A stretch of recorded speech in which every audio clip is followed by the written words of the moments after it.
Hello, welcome back to the channel. My name's Ed, junior doctor in the UK, and I have the pleasure of being joined by one of our respiratory consultants at my hospital, Dr. Jenkins. Hello there. Thank you for joining us. Nice to see you again, Ed. Well, a lot of people probably don't know that Dr. Jenkins was one of my first consultants when I started here. That's right. So it's nice to have him on the channel chatting about things. That's right. Well, time flies, doesn't it? I can't remember how many years ago that was. Last week on the channel, I talked about the kind of change that I'm seeing in the emergency department, and so I thought really good today to grab you at the end of your shift. We both had shifts today in the emergency department and on the medical ward. So I wanted to know kind of what's happening at the moment. Really tough times. Yeah, and I think you alluded to it in your video, Ed, how difficult it is for everyone. And I thought you pointed out really well the difficulties faced by the staff, yourself, the patients, the families. You know, it's a difficult time. I think everyone's tired, no doubt about that. As you've seen, things have cranked up, haven't they? So from the activity specifically from COVID has gone from being considerable to somewhat overwhelming, I would say, within the period just before Christmas. A lot of places like this in the UK are having it, but we just happen to be, high up on the leaderboard that you don't want to be high up on. Really. No, absolutely not. So certainly Essex, Kent, South East London have really been hit hard, and but it looks like the north of England's going to catch up in the next few weeks. So it looks at them like the whole country is going to be badly affected, and it's taking a toll. I think the other issue, as we talked about last time round, is that there are still patients with non-COVID related problems that have to be looked after, and I think that's the biggest challenge now, is how do we deal with all this big wave of COVID but yet provide care for everyone else, you know, the strokes, the heart attacks and the frail elderly, and that is proving a big challenge, and you've seen the red-green difference in ED, that is proving difficult. No doubt the staff are struggling, I'll be honest. People are doing their best to get through. Everyone's pretty tired, pretty exhausted. I think as lots of people are off sick with COVID or self-isolating, which means that the pool of staff available is lower, that puts strain on. So it is pretty tough. But people get through it. It will improve. And as you've said, I think you've got to feel really sorry for the poor patients stuck with this horrible disease, their poor relatives not able to see them. And I think, out there in society, everyone's having a rough time, stuck at home, isolated, businesses affected, key workers, police, teachers, everyone's having a bad time at the moment. And I guess it's just about trying to stick together and get through a difficult period. I think you've described it well a couple of times on the channel, is that the lockdown is the least worst case. There's nothing good about lockdown. You can understand why so many people find it difficult, and it's not like the medical professional is here saying that this is a great solution to what's going on. No. It has loads of issues with it itself. One of the things we're finding at the moment with the strain, as I say, the strain on the health service, that is, as opposed to the new strain, is that it's putting pressure on staff, it's putting pressure on resources, putting pressure on equipment. So we're finding strains across the board. In this hospital, any other hospitals having the same problems. And what you're finding is a new problem will pop up each day, having to find unusual, innovative solutions. And it's just rewriting the rule books effectively. I certainly don't have all the answers. I think you kind of have to find out from colleagues where the answers are, and I think that it's a very difficult situation every day, trying to match the resources to the needs of the patients coming in that day. I've been blown away about how, we had lots of changes during the first wave, but we're having to have even more changes this time. I know the paediatric department here has now been moved, and it's now like an ambulatory COVID one, so people that don't necessarily need oxygen but need to be assessed. That's a great thing, because those patients before were having to wait in isolation rooms. So this is part of the innovation, isn't it? Looking at the resources that in a way that you'd never looked before. You wouldn't ever want to move a whole department somewhere else to do this type of thing. And obviously some of our colleagues are having to work in areas they're not used to, so people have really stepped up. So it's kind of a battlefield scenario right now. On the battlefield mentality, does that impact on care then? Or I think you always strive to give perfect care. We probably never do, as you know, but you want to give the best you can. I think that I think everybody's trying to give a high quality standard of care. I think the standards that you give are affected by this, there's no doubt. I mean, just as a simple example, by relatives not being able to attend, that affects the quality of the care you can provide or the experience of the patient. Everybody is working as hard as they can, and overall I think people can be proud of the sort of level of the care that they're giving. And on that note as well, with this surge of case we've seen, has the presentation changed or the patient demographic from what we're seeing in this wave? So I think you mentioned the other day about seeing lots of younger patients. I don't think it'd be any great surprise to say that we have large numbers of COVID patients in the hospital of varying ages, whole wards full.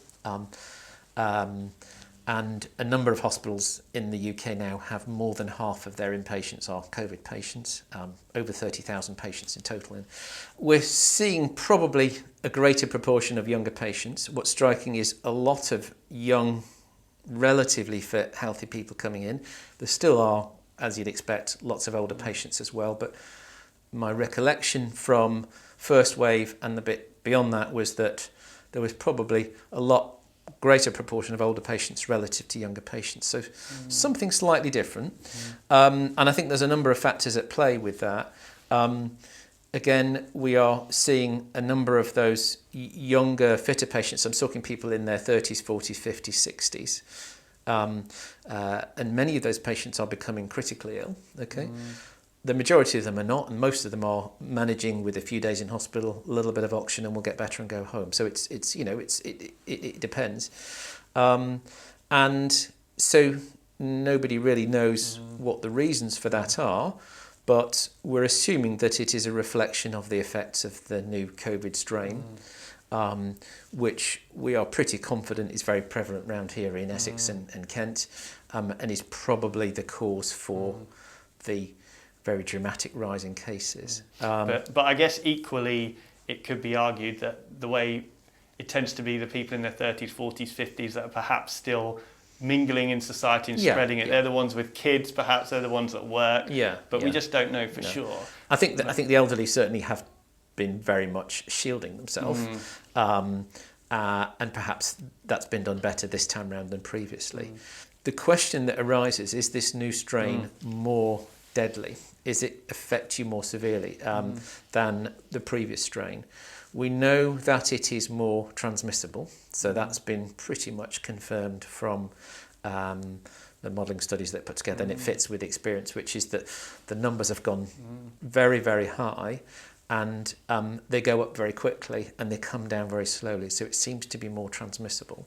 But whether it's more serious or deadly when you actually get it is less clear. At the moment there's no evidence for that, and it may be that we're seeing all these young people just because there's loads of cases. You see what I mean? The fact that lots of people are recovering would suggest that maybe the illness severity or the case fatality rate probably hasn't changed.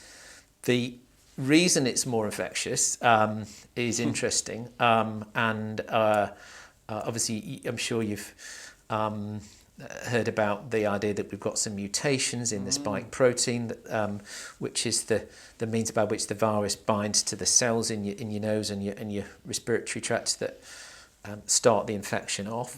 So one that they think it makes it more likely to bind, but another they feel like it might, it's actually part of its spike proteins removed, so there's a concern there about has that mutated enough against vaccines and things like that? But just focusing on the infectious aspect. So I think there's a debate about whether it's to do whether it's binding more easily, or whether it's actually just producing more virus yourself, so that when you sneeze or cough or whatever, you're producing more droplets and more virus particles. And there's a sense I get from talking to experts, I'm not an expert on this, is that there's probably more of that, and that people are actually just producing more stuff.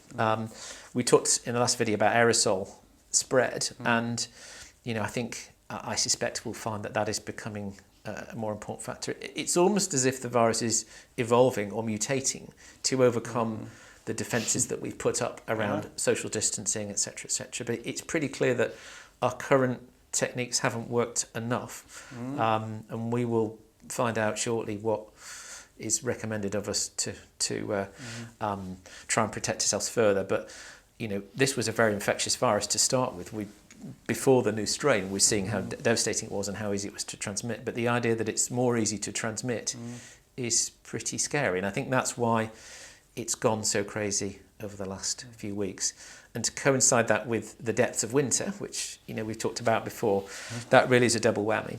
The problem we've got in Essex and in the UK is that case numbers have got high.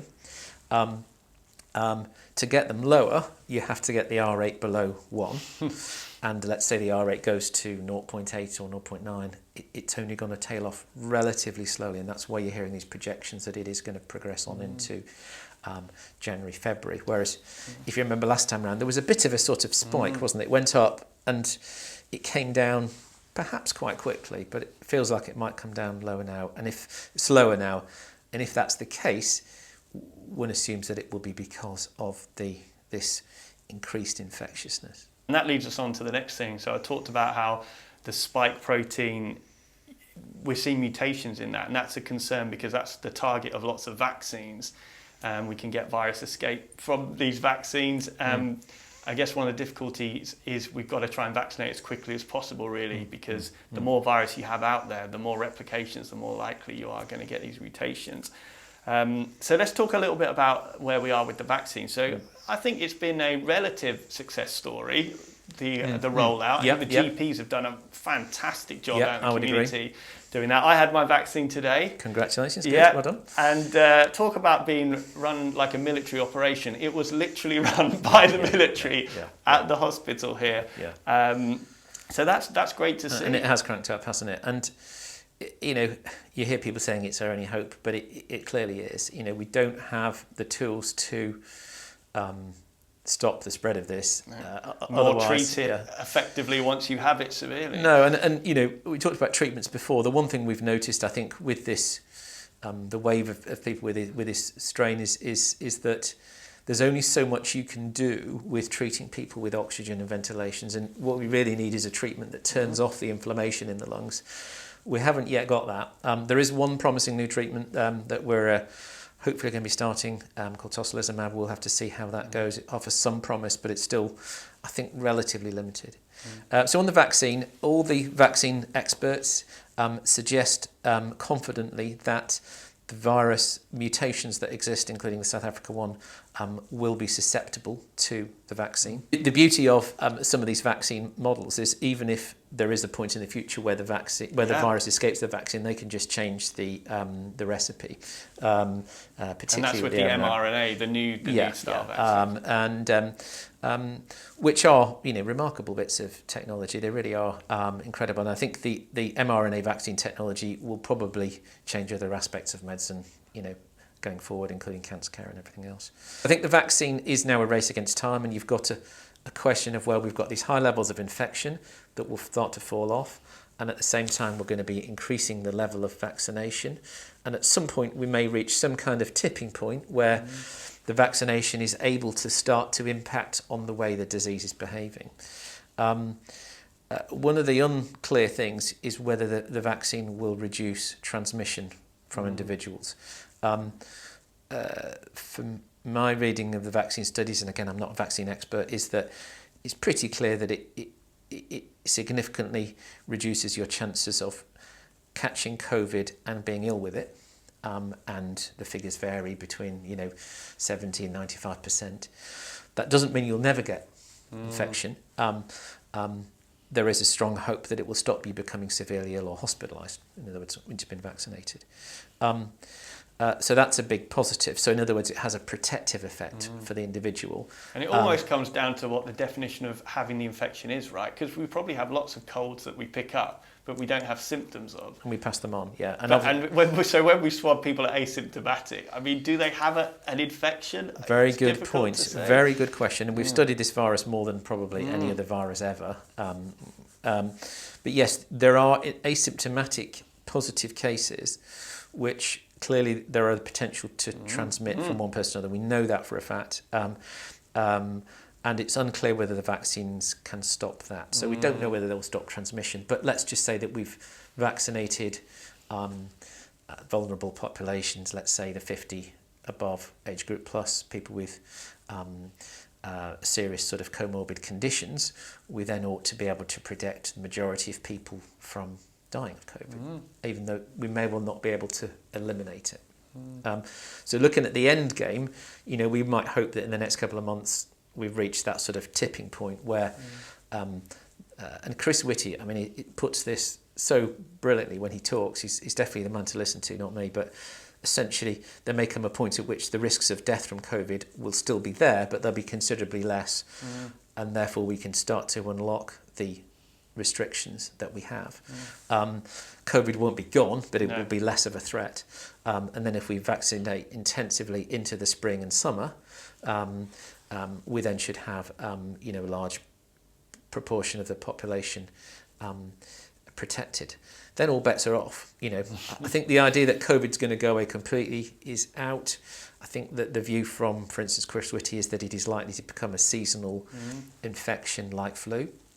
And so you would be prepared that there would be the chance for it to come back again, perhaps in winter time.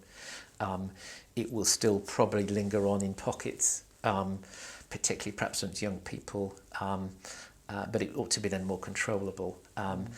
And then, of course, the big unanswered question is about whether vaccine is something that we have once in our lifetime,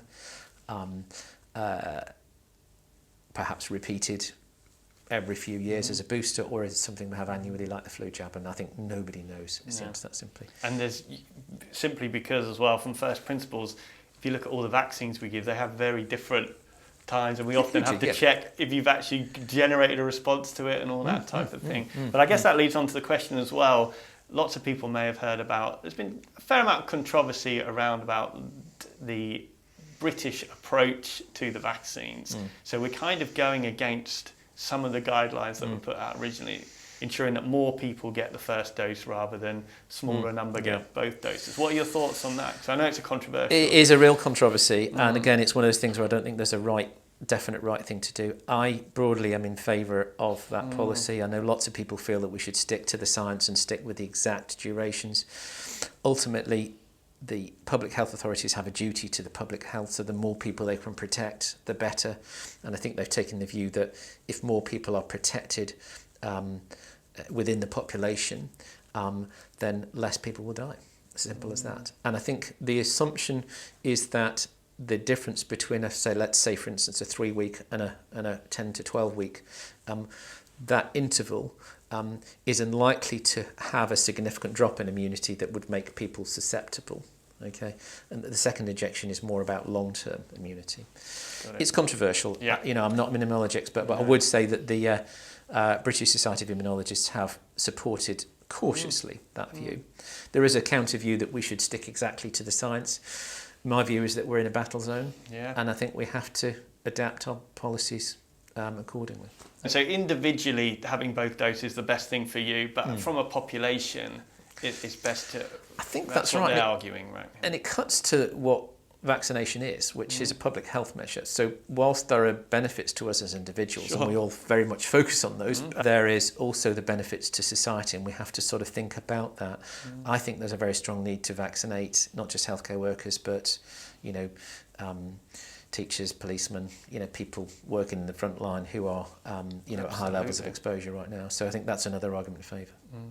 Do you think we're winning on the public health battle in terms of education on this one? Around getting people to follow the rules, etc. No, actually, I was thinking of the vaccine. Do you think? I think that I actually think it's pretty clear that there will always be people who don't want to have the vaccine, and I think that's absolutely fine. That's a personal choice. We shouldn't force it on people. I suspect that the majority of people will want to come forward and have it, and I think it's. I think they've looked at the evidence and decided, it's pretty clear that it's something that's safe and is in everyone's interest. I think there was nervousness. If you look at the view amongst healthcare workers, it's a new thing, and I think they were nervous. But I think, over 2 million people have had their jabs now. Yeah. So I think that encourages the experience really. I think because of this, there was people think vaccines take many years to develop, and we had this we realised that actually people went into overdrive with this, and also this new technology, this mRNA vaccines.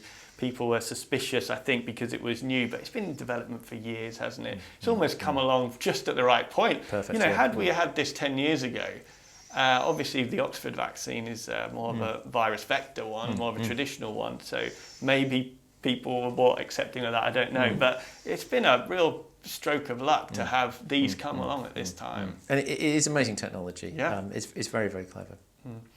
Okay, so on that note, a bit of optimism with the vaccine. So thanks again for joining us. Well, hopefully it'll be a bit more optimistic view as we look at things in the weeks ahead. Yeah, thanks again. Take care, Ed.